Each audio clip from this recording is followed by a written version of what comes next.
जब से देखनी तोहरा के सजनी, दिलवा हो गइल बा दीवाना।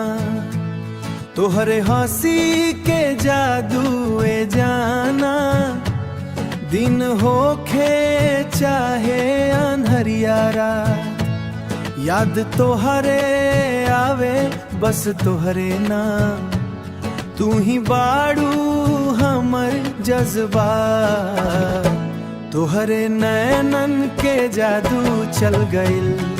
ई दिलवा हमार तोहरे पोए आ गइल, तोरे बिना अब लागे न मनवा।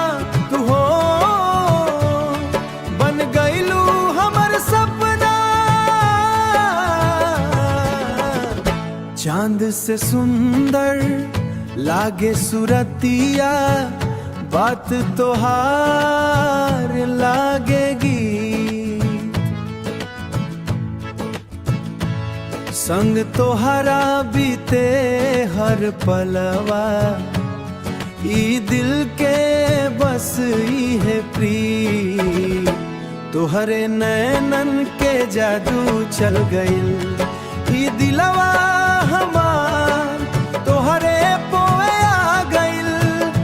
तोरे बिना अब लागे न मनवा, तू हो बन गइलू हमर सपना।